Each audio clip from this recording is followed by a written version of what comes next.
Wow, tuti bakunze mwe numbe nonge kwasuhuza mugiye muherose mu mpande zose zitandukanye amajyepfo amajyaruguru urasirazuba n'iburengerazuba by'isi mudahwema kunogerwa n'ibiganiro mba nabateguriye buri munsi kuva kwa kabiri mu gitondo saa 12 kugera ku cyumweru kandi mukora subscribe, share, like na comment nkuko bisanzwe. Ubu rero turi saa 3:16 y'ijoro cyangwa se 16 nkaba ngiye kubaza kugira ngo mbinjize mu nsangamatsiko nabateguriye ngira ngo tubanze turirimba akaririmbo k'abashinga ntare kabigeme k'abakenyezi kabashimisha. Umugabo w'ukuri harangwa n'urucumu, umugabo w'ukuri harangwa n'umutima, akamavugwa neza mu bantu bose. Umugabo w'ukuri harangwa n'urucumu, umugabo w'ukuri harangwa n'umutima.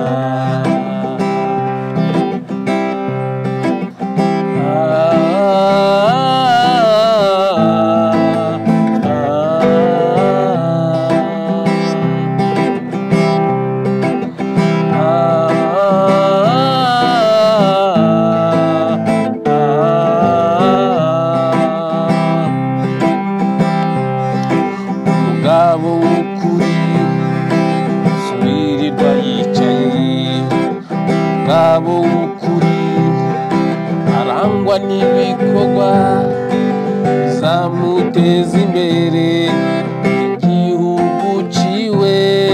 Umugabo w'ukuri subirirwa yicaye, arangwa n'ibikorwa, arangwa n'ibikorwa,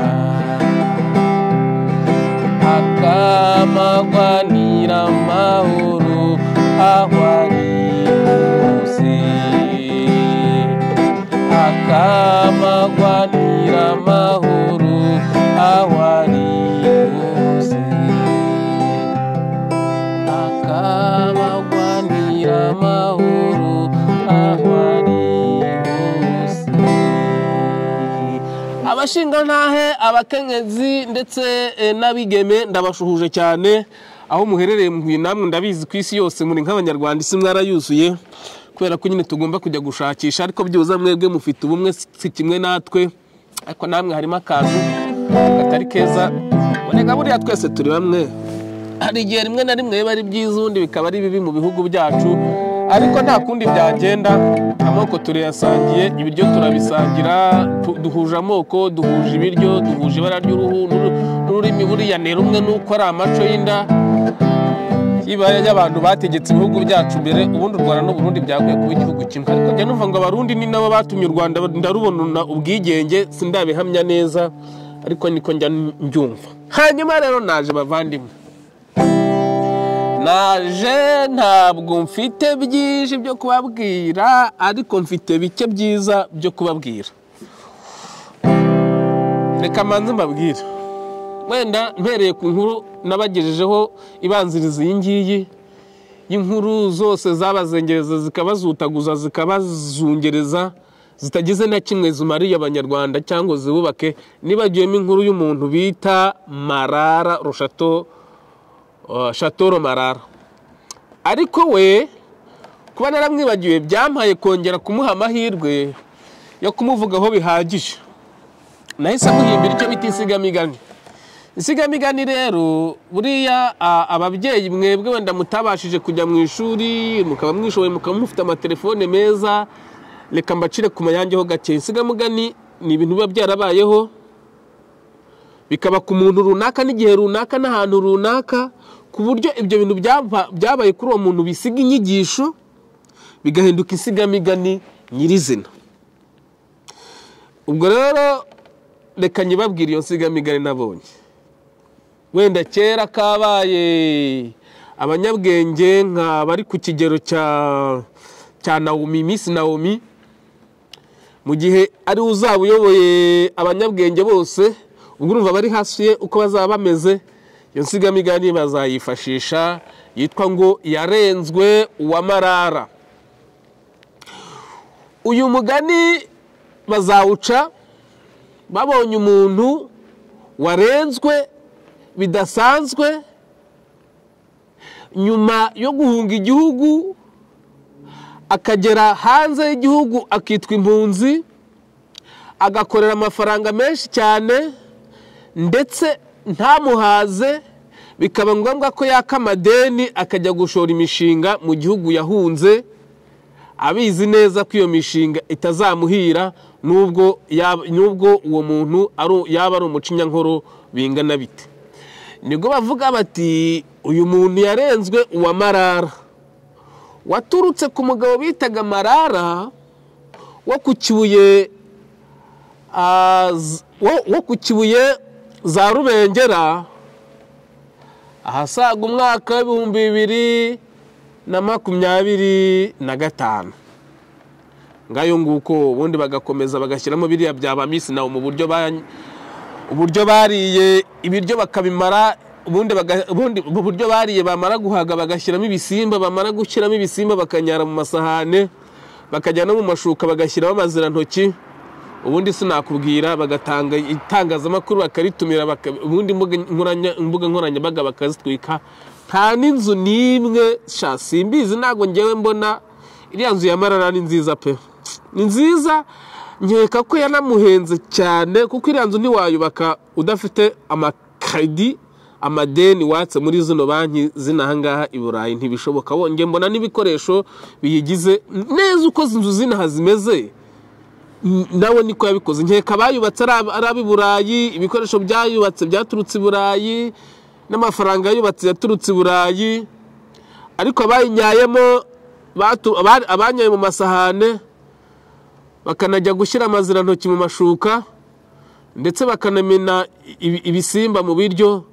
Bari abanyarwandakazi, zari indaya zo mu Rwanda, zari indaya zo mu Rwanda, inyarwandakazi zikaba arizo zakoze amabara zigatuma ifungwa, ariko Marara niyihangana. Ako rero ni akantu kamwe nyine mbagira ngo tunisekere, ariko mbere ko mbagira mu nsanganyamatsiko nyayo, reka mbanza mbaririmbira akaririmbo nakumvise ejo bundi umenya ejo.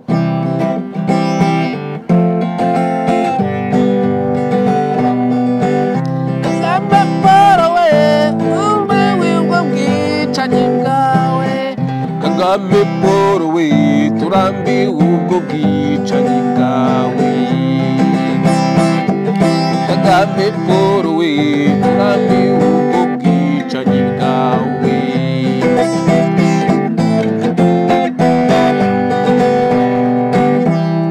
Yanayumvise nyine abantu bakoraga imyigambyo i Paris mu Bufaransa, ariko wamuganisha biriya binagari ngereka babwire Paudo kirere cyongeye watangiye gukonjera none nuko mvanyemo imyenda. Ubundi wamugani namwe mujya mureba umuntu maze kubuyoboza imyaka igera muri 30, mumbwire ngo ubwo ntago ari umunyagitugu, suko ashoboye, ahubwo nuko ari umunyagitugu akaba akunda n'ubuyobozi kandi akaba atinya gupfa, akaba atinya no kwazamenywa ibyo Mfite ubwoba bwinshi cyane n'uyu mugabo. Ubundi umuyobozi nyawe ngiko mbibona mu Rwanda ndetse no mu Burundi yakagombye gukora manda ya mbere akayirangiza, agakora manda ya kabiri akayirangiza, uje agakomereza hageze ntabisenye. Nabonye wa mugabo witwa Juste, ariko we uziko ngo bamugize ministre w'intebe amaze amezi aya 3 mu gihugu muri Beneri, amezi aya 3 bagahita bamugira ministre w'intebe. Nawe nabonye avuga ngo nidukomeza gukora uko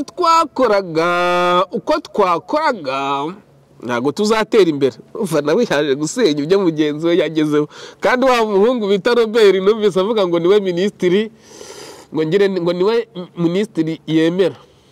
Bavandimwe rero Abanyarwanda dufite umwihariko, dufite n'ubudasa, dufite n'ibanga tugendana abahanga byayobeye. Ibanga Abanyarwanda tugendana abanyamahanga byarabayobeye. Ibanga le secret qui se cache dans nous, les étrangers ne peuvent jamais le découvrir. Le secret qui se cache dans les Rwandais, les étrangers ne pourra jamais le découvrir. Les étrangers ne pourront jamais les découvrir. Ariko nanjye mu gifaransa cyanjye kigerwa ku mashyi araho ndetse ndagize ibanga abanyarwanda tugendana abanyamahanga ryarabayobeye. Kada gatipe nako rero ngo ni intore tuyisenge k'iby'indirimbo z'umujyama bitaga wahariya ikabaru hariya Kirehe ndamwibagiwe izina disi we yahoze n'umukuru w'umudugudu. Twajyaga duhurira mu marushanwa ubwo mu karere ka Ngoma iyo muhungu yazaga uko yari umukuru w'umudugudu mu yayo marushanwa niwe wagombaga gutwara igihembo cy'umuntu wa mbere byari bizwi, ariko yari anashoboye usibye ko atarashoboye kurusha abandi b'abahanga babaga bahari nanjye ndimo, ariko ubwo wenda simbizi ndakibagiwe bakitagukira. Ni katipe gafite izina ry'Isilamu karagakuru k'umudugudu.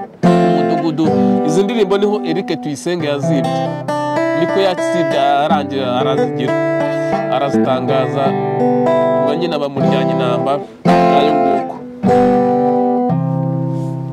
Hanyuma rero wenda inkuru nabateguriye y'uyu munsi murabona afite igikoresho mashini iri hariya hasi, nabwiye ko ntazongera kuyishyira hejuru kugira ngo nyirinde ibibazo byo kuba yameneka, kandi burya nubwo waba ufite nyinshi ntawakwishimira ko ibyo byangirika bireba. Kabone nubwo na Perezida wa Repubulika y'u Rwanda atarapfa nawe ntiyari kwishimira ko ipine y'imodoka ye itoboka. Reka rero twumve ndagaruka mbabwira icyo nge nakuye kuri bino bintu ngayo nguko. Chita mwe muzagende mumubaze ngo ese wapfuye iki na Murungi Sabe. Chita nyewe njya kumumenya bwa mbere namumenye kubera Sabe. Chita yari inshuti magara ya Sabe yakadasohoka, ariko naje gutungurwa n'umunsi uyu wiyita Chita akora ikiganiro Mana Nyagasani avuga ngo Yago Pondati ndetse n'umuntu bita Murungi Sabe bahunze igihugu. Ikiganiro narakibonye miti njyewe nahise ntinga. Buri urabizi kuvuga ngo umuntu yahunze igihugu icyo bisobanura ngira ngo muracyumva. Ni ukuvuga ngo wakoze amabara mu gihugu, wakoze ibintu nyine bituma nyine uhunga igihugu. Uyu mugabo niba n'umugabo niba ari umusore simbizi niba ataratandukana n'umugore, ariko ntago ari umwana mwiza na gato. Aho murajya mumubona rero hose atambuka mujye mumenya ko Chita atari umwana mwiza na gato na gato. Haleluya, amena. Muzajya mumenya ibi ntago ari byo byanzanye, ntago ndi muri showbiz nayivuyemo rwose, kuko showbiz namaze kubona ari nka showbiz imeze nka politike, ariko showbiz sinayijyamo mu Rwanda uko ari amatiku masa. Ari nabyo byatumye dore imbogo bamuburuzi agapfa. Nge urabizi ko nabibayemo biriya byo mu Rwanda. Nabona ndacyafite imwe nta kibazo. Si icyo rero gitumye mbabwira ibi gusa, nge icyo nzi neza muraje mbabwira icyo nge shaka kubabwira muri iyi nkuru. Ariko hagati aho icyo nzi neza, Sabe Murungi na Chita uriya Mana yanjye niba baratandukanye nta gitangaza igihe muzaba mwumva ngo umugore n'umugabo mu Rwanda batandukanye. Bose nge ndabazi, twakoranye ibiganiro ndabazi, si rimwe twahuye birenze rimwe munyari kabiri cya gatatu. Ariko nanjye namenye Chita kubera Murungi Sabe. Ebana baragendanaga, ariko Murungi Sabe ukabona asuzugura bikomeye Chita, akamusuzugura mwibanga. Chita nabakamubera indyaryo wagira ngo ni umunyabutare, kuko abanyabutare buriya twavukana gatatu ariko dusigaye tuvukana 6, nawe akamujya runono kugira ngo amukureho amakuru y'uburyo YouTube ikoreshwa, mbese amukureho amakuru nyayo yifuza. y'ikoreshwa rya YouTube. Ngayo nguko rero iminota 5 rero mfite ndagira ngo sobanurire uyu mujama Kasuku. Nge ntago murusha akarimi gatyaye nk'akabatwa, ahubwo nge ndagira ngo musobanurire guhunga icyo ari cyo. Guhunga ntabwo umuntu ahunga umuntu wakoze amabara, ahubwo uhunze warakoze amabara ukagera hano bahita bagupakira indege bakakugarura kugira ngo ufungirwe iwabo. Ntibanagufungira hano kuko waba uri kubakonsoma. Wavuye mu Rwanda warakoze amabara, ndashaka kuvuga warisha abantu, warakoze ihohoterwa, violence ku bagore, warakoze torture, mbese yicarubozo, ugahunga ukazino. Ntabwo bashobora kuguha ubuhungiro, ahubwo bahita bagupakira indege bakagusubiza mu Rwanda, noneho bakagufunga neza mu Rwanda bitonze. Umuntu ahunga kubera iki?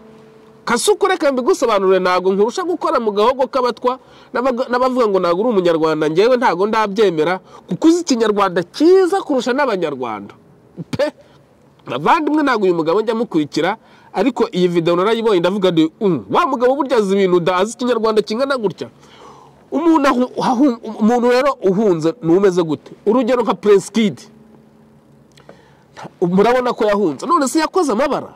Hahunga umuntu ufite ubwoba, uhorana ubwoba, uhorana ibibazo, mbese wumva ko isaha n'isaha agomba kwicwa. Ni ukuvuga ngo hahora umuntu wumva umutima we ari mu kaga gakomeye, gashobora kumufungisha, gashobora kumwicisha, nyamara uwo muntu ibyo bintu bikamubaho ari inzirakarengane, cyangwa se bikamubaho azize ibitekerezo bye bya politike, kuvugira abantu, kutavuga rumwe na politike n'ibindi. Ntabwo rero hahunga umuntu wakoze amabara cyangwa wisha abantu. Warisha abantu ugahunga ukagera muri bino bihugu, ntabwo baguha ubuhungiro, ahubwo bahita bagupa. Nabo gusa bakwemera gucumbikira umwicanyi ko nibyo mudakora. Kasuku reka ngusobanurire. Nge narahunze, urumva, maze imyaka 3 hafi igera muri 3 mu buhungiro.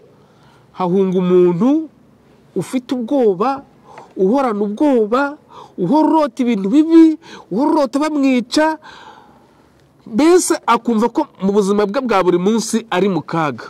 Uwo nguwo ni ufata icyemezo cyo guhunga, kabone nubwo yahunga mu mahoro yicecekeye agashaka ibyangombwa akagenda. Icyo gitumye ahunga nicyo agera hano akagisobanura neza, bakacyumva, bakamuha ubuhungiro. Niyo batamuhaye bamuha ubundi bufasha ariko butuma adasubira mu gihugu cye, kandi bakamuba hafi muri byose, kubera ko ntabwo ubuhungiro buriya nabyo ni ibintu bikomeye, hari amategeko bagenderaho. Kasuku rero nagira nkukosore kuri ako kantu n'abandi bantu babyumvaga nkawe. Ntabwo ari cyo gituma umuntu ahunga. Umuntu ahunga kubera ko yumva ari mu kaga, kandi murabizi byabaye kuri Prince Kid. Murabona yarahunze, yari mu kaga, ariko ntabwo yigeze akora amabara. Abantu rero bishyizemo ko umuntu ahunga kubera ko muri jenoside ngo abantu ngo barahunze. Bari abantu ushobora no gusanga nta n'ibyangombwa babahaye, cyangwa se bakabaha ibyangombwa bazengurutse nk'ibihugu 5 basaba ibyangombwa, basaba ubuhungiro, babwanga bakavuga bati nta kundi byagenda, uno muntu turabona isi yaramwigishije, reka dupfe kumuha ibyangombwa turebe ko bizagenda. Bakaguha ibyangombwa nk'iby'umwaka umwe gutyo bakareba ko wahindutse nuko. Ariko ntabwo umuntu ntuzibeshye ngo wice umuntu ngo nurangiza uhungire n'ahangaha. Wapi, nabo bazahita bagufata bakupakira indege bakugarure mu Rwanda, kuko ntibanagufungira n'ahangaha ngo bagutakazeho ibiryo byabo, umuriro wabo n'abacungagereza baho, ndetse n'ubushyuhe bafasha. Wahita wigira mu cyumba gifite ubushyuhe, hari abandi bantu bavukiye n'ahangaha baba ku muhanda, imbeho ntibishoboka. Rero Kasuku ndagusoye, ntugira ngo ndagusuzuguye, ndakuzi, ntabwo nazagukira, ntabwo nkufana, ariko numvise ufite ibitekerezo ahubwo ntarizi, kandi uzi n'ikinyarwanda kurusha abanyarwanda. Imana izaguha umugisha, nawe ibyo uzakora bijye biguhira. Ngayo ndabona rero siga mfite amasegonda 30 inkuru nabateguriye ngizi. Reka mbifurize ibihe byiza, mbifurize amahoro, mbifurize kurama no kuramba, mbifurize kubana neza, kandi rwose muhahe muronke. FPR nayo igabanye ubugome, ireka abantu bose bafite utumodoka dutoya bakore mu muhanda babona amaramuko yo kwikubira ibintu. Murakoze, Imana ibambere umugisha. Abarundi hose mukore share, like na subscribe.